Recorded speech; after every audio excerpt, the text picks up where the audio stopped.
Let's talk about the biggest lie you've been fed since the first time you turned the ignition key. It's a myth that costs the average driver up to 35% of their engine's potential lifespan. And it's something the dealerships and manufacturers absolutely love, because when your engine wears out prematurely, who do you think gets the check for a replacement? They've convinced you that every single time your engine fires up, you are violently shaving hours off its life. They tell you that more starts equal more damage, period. It sounds logical, right? But it's completely wrong. In fact, if you're driving a modern high-efficiency setup, that constant cycling isn't killing your car. It's actually saving it. But the system doesn't want you to know how the game has changed, because keeping you terrified of your own ignition keeps you dependent on their expensive service bays. I remember a guy named Dave who came into my shop a few months back. He was driving a standard high-volume commuter car, and he was absolutely frantic. He'd been watching his dashboard like a hawk, terrified because his vehicle was shutting off at stoplights and firing back up the second he touched the gas. He looked me dead in the eye and said, "Joe, this thing is going to self-destruct before I even pay off the loan. Every start feels like a hammer blow to the crankshaft." Dave wasn't crazy. He was just repeating the old-school gospel that every mechanic from the 1980s beat into our heads. And on paper, his logic made sense. If a conventional starter motor slams your flywheel 50 times a day instead of 2, you'd expect the engine to disintegrate. I told Dave to grab a coffee, sit down, and let me show him what the factory service manuals never admit. Here is what they don't tell you at the showroom. The official source story from the manufacturers is all about emissions and fuel economy numbers. They frame everything around compliance. But what they won't admit on the sales floor is that the old rules of engine wear are completely obsolete if the vehicle is engineered correctly. They let you carry around that old-school anxiety because it makes you over-maintain your vehicle and accept premature failures as normal wear and tear. The shop floor tells a completely different story. To understand why the system is lying to you, you have to understand how an engine actually suffers. In a traditional setup, those first few seconds after you turn the key are absolute butchery. Think of your engine oil like syrup on a freezing morning. When a car sits in a driveway overnight, gravity wins. Almost every drop of that protective fluid drains straight down into the oil pan, leaving the critical top end of your engine, the camshafts, the valves, the lifters, with nothing but a microscopic, bone-dry film of protection. When you hit that key, a conventional starter motor acts like a blunt instrument. It's a small, violent electrical beast that forces a cold, unlubricated, completely stagnant assembly into immediate, high-speed motion. It literally slams the moving parts together before the oil pump can even build pressure to push that thick, sluggish fluid up to the top deck. On top of that, the metal components haven't expanded to their proper operating dimensions yet. Think of it like trying to run a marathon in shoes that are 3 sizes too small. The clearances are completely wrong. This is where 80% of all traditional engine wear happens, in those brutal, grinding seconds of a true cold start. But here is the breakthrough realization that completely flips the script. The problem was never the number of times the engine started. The problem was how the start was being executed. This brings us to the first major disruption in modern automotive design, and it's something the traditional manufacturers fought against for years. Instead of using a violent, gear-driven starter motor to yank the engine into life, advanced engineering replaced that weak point entirely. They eliminated the conventional starter and replaced it with a massive, high-voltage electric motor generator integrated directly into the transmission architecture. When this advanced system decides it's time for the gasoline engine to wake up, it doesn't just jam a gear into the flywheel and yank. Instead, that powerful electric motor smoothly spins the entire internal assembly up to its optimal operating speed before a single drop of fuel is injected or a single spark plug fires. It completely erases the violent shock load. The engine doesn't groan, shake, or struggle. It simply eases into a synchronized dance that is already moving at a controlled pace before combustion even takes place. It turns a violent mechanical assault into a seamless transition. But that is only the first piece of the puzzle.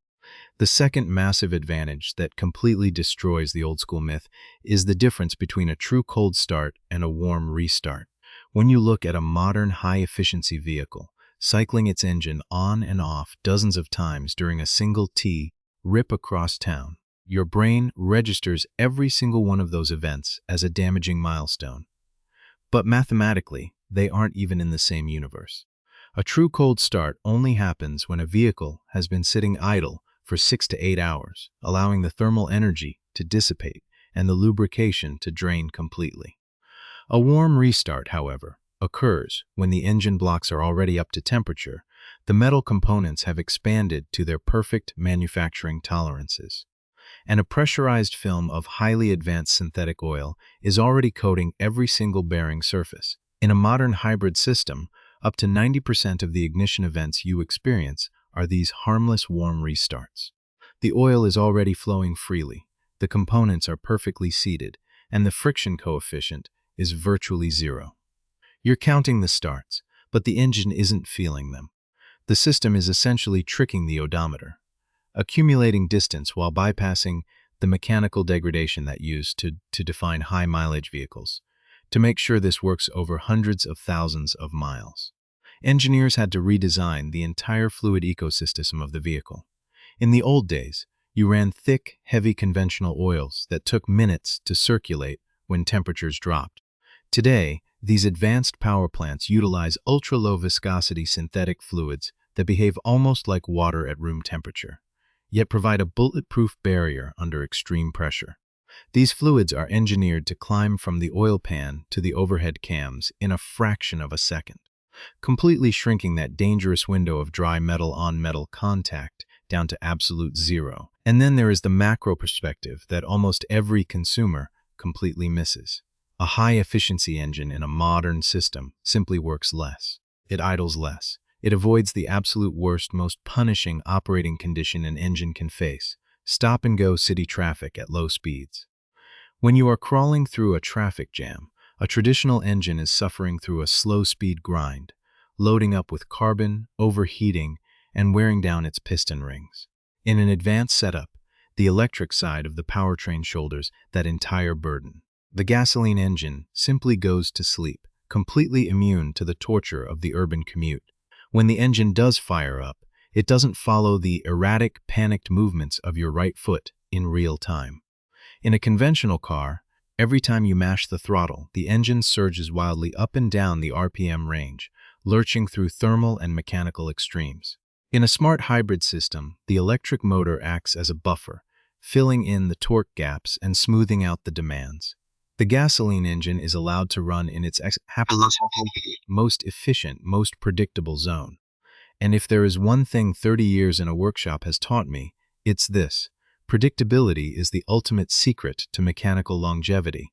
This isn't just a theoretical lab experiment or some marketing brochure talk designed to sell cars. The real world settled this debate years ago on the tarmac of every major city on Earth.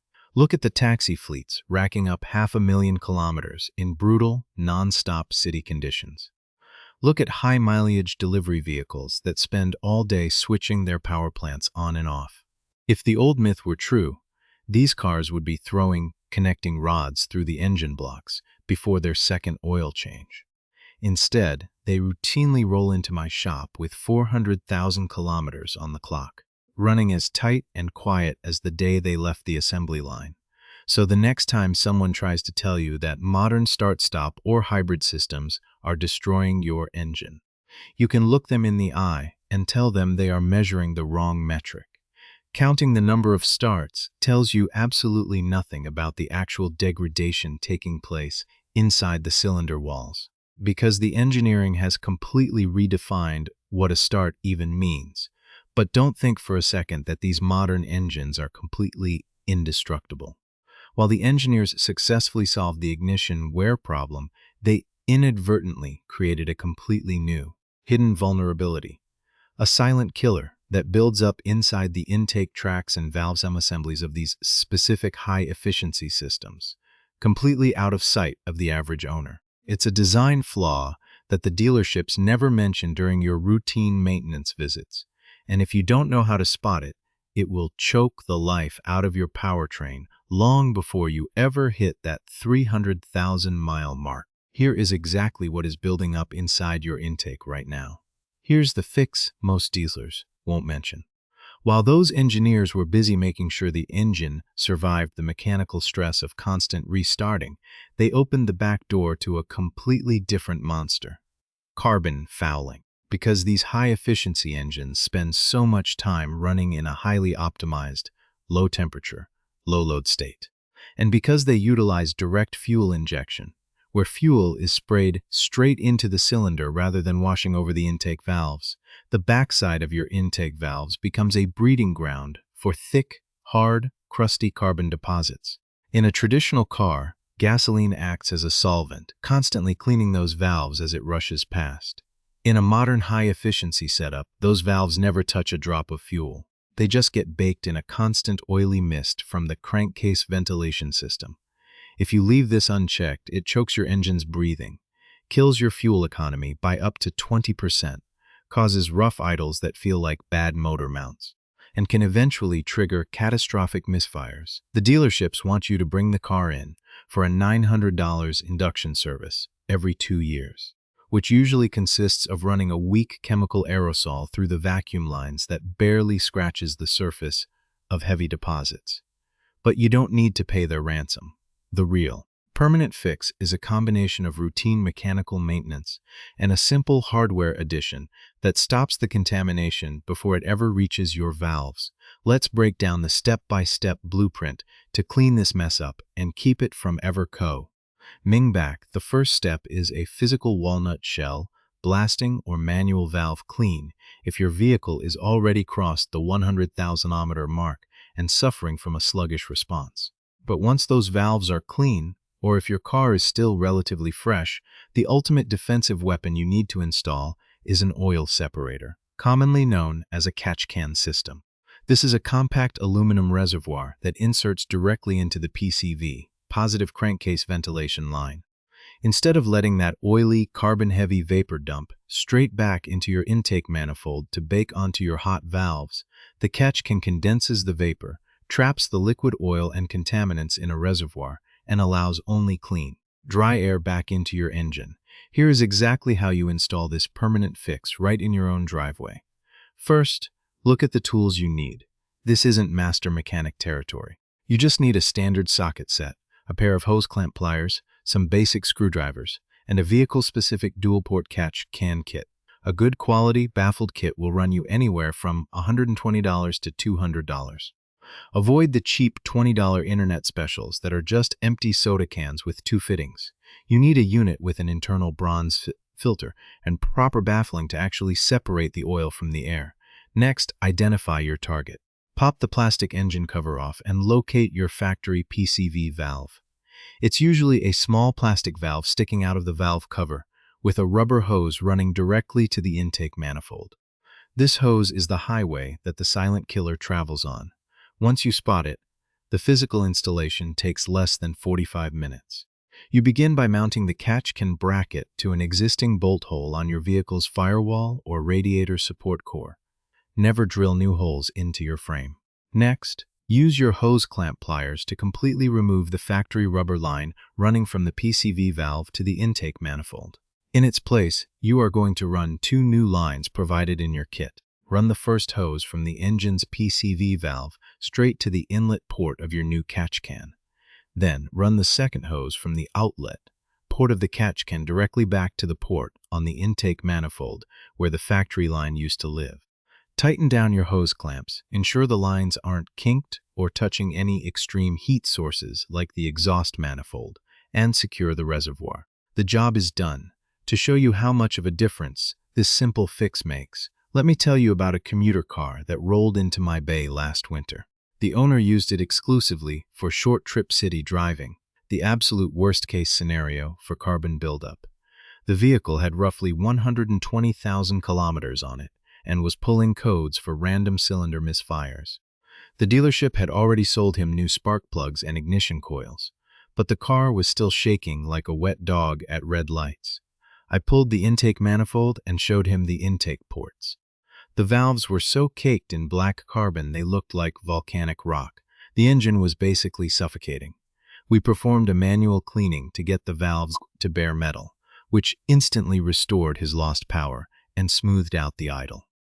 But to make sure he never had to see me for this issue again, we bolted a baffled catch can system into his engine bay. 3 months later, he came back for a routine oil change. We unscrewed the bottom of that catch can and out poured about 3 ounces of a nasty, milky, brown slurry of oil, water, and unburnt fuel. That raw sludge was exactly what had been choking his valves before. Instead of baking onto his engine, it was sitting safely in an aluminum cup, waiting to be poured into a waste oil bin every 5,000 to 8,000 kilometers. When you change your engine oil, you simply unscrew the reservoir, empty the trapped contaminants, and thread it back on. It takes exactly 2 minutes of your time and costs $0. But before you run out and order parts, you need to understand a massive misconception and avoid a critical mistake that catches thousands of DIYers off guard. The biggest mistake people make is relying on standard fuel additives poured into the gas tank to fix this specific problem. You will see hundreds of products on the auto parts store shelves claiming to clean intake valves and combustion chambers. Let's use some basic workshop logic here. In a direct injection engine, the fuel injector is positioned inside the combustion chamber itself. The fuel never touches the back of the intake valves. You could pour liquid gold into your gas tank, and it would still pass completely downstream of the carbon problem. Buying those additives for a direct injected high-efficiency engine is literally pouring your hard-earned money straight down the drain. The second warning is about winter maintenance of your new system, because that catch can trap moisture and unburnt fuel along with oil. That mixture can freeze if you live in a climate where temperatures plunge well below freezing. If the fluid inside the can freezes solid, it can block the PCV system entirely, causing crankcase pressure to skyrocket and blow out your engine's main oil seals. If you operate your vehicle in sub-zero winter conditions, you must check and empty that reservoir twice as often, roughly every 2,500 kilometers, to ensure the condensation never builds up high enough to freeze and block the airflow. By taking control of this single design characteristic, you stop the only real vulnerability these modern high-efficiency engines possess. You take the durability that the engineers built into the bottom end of the engine, and you protect the top end from suffocating under its own design. But keeping the carbon off your valves is only half the battle when it comes to outsmarting the system. There is another major component inside these advanced powertrains that the manufacturers claim is completely maintenance-free. A component they swear has a lifetime fluid service interval. It's a claim designed to make the vehicle look cheap to own on paper during the first 3 years of its life. But it acts like a ticking time bomb the moment your odometer clicks past the warranty period.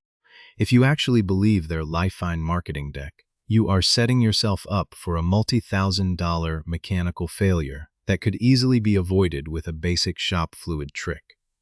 Here is the exact component they are hiding from you by taking matters into your own hands and executing this permanent defense strategy. You aren't just saving yourself from an eventual $900 cleaning bill. You are completely unlocking the true mechanical potential that was engineered into this powertrain from day one. When you stop that oily sludge from suffocating your top end, your reward is a permanent return to factory-spec fuel economy, crisp and instantaneous throttle response, and a completely rock-solid idle that doesn't vibrate your steering wheel at stoplights. But the real victory goes much deeper than that. By ensuring your engine breathes perfectly clean air, you stop carbon flakes from breaking off and scoring your cylinder walls or clogging your oil control rings. That means you completely halt premature oil burning and compression loss. You take a vehicle that the system wants you to trade in or scrap at 200,000 kilometers, and you turn it into a bulletproof machine capable of sailing past 400,000 with the original engine running as tight as the day it rolled off the assembly line. Now, if you want to maximize this advantage and push this powertrain to its absolute physical limits, you need to layer on a few complementary workshop habits that the dealership's quick lube lane will never bother with. First, let's talk about your oil change interval. The manufacturer's manual probably tells you that you can safely stretch your oil changes out to 15,000 or even 20,000 kilometers using modern synthetic oils. Do not fall into that trap. While the oil molecules themselves might not break down mechanically at that distance, the fluid becomes heavily saturated with moisture, raw, unburnt fuel, and microscopic blow-by carbon from all those constant engine cycles we talked about in Part 1. In a high-efficiency engine that is constantly shutting off and cooling down, that fluid contamination happens much faster than it does in a traditional car that runs hot all day long. If you want this engine to last forever, drop that interval down to a strict 7,500 kilometers. It is the cheapest insurance policy you can buy on the planet. Second, you need to establish a routine for checking your engine air filter every single time you change your oil. Because these advanced powertrains rely on precise air-to-fuel ratios to stay in their happy efficiency zone, even a slightly restricted or dirt-caked air filter will force the computer to alter its fuel trim parameters. That slight alteration increases the amount of unburnt fuel passing through your piston rings, which thins out your engine oil and accelerates the exact valve fouling process we just spent 45 minutes preventing. Spend the $20 on a fresh, high-quality dry paper filter once a year. Do not buy those oiled cotton performance filters either. That oil can migrate onto your mass airflow sensor, coat the delicate hot wire inside, and send corrupted data straight to your engine control unit, completely ruining your drivability. But we have to be real here, and as an investigator, I need to give you the honest trade-offs. Nothing in automotive engineering comes completely free, and there is a slight behavioral cost to keeping these high-efficiency machines in pristine condition. The biggest trade-off comes down to how you choose to drive the car, to prevent that moisture and raw fuel from building up in your oil pan and overwhelming your catch-can system. The engine needs to reach its full operating temperature of around 90 to 95 degrees Celsius and stay there for at least 20 to 30 minutes at a time. If your daily routine consists entirely of short, 3-kilometer drives to the local grocery store, where the engine barely gets warm before you shut it off, you are living in the absolute highest wear zone possible. To counteract this, you need to intentionally give the car what we in the shop call an Italian tune-up at least once every couple of weeks. Take the vehicle out on the open highway for a solid 45-minute drive at sustained speeds. If your vehicle has a sport mode button or a manual gear selection gate, use it during these highway runs. Forcing the vehicle into sport mode tells the computer to keep the gasoline engine running constantly rather than cycling it off, and it bumps your engine speeds up into a slightly higher RPM range. Yes, doing this will cause your fuel economy numbers to drop slightly for that specific trip. You might lose half a point on your average mileage readout for that day. But that tiny investment in fuel pays massive dividends. That sustained thermal energy bakes off the trapped moisture in your crankcase, burns away soft carbon deposits inside the combustion chambers, and forces proper oil circulation through every single variable valve timing oil passage.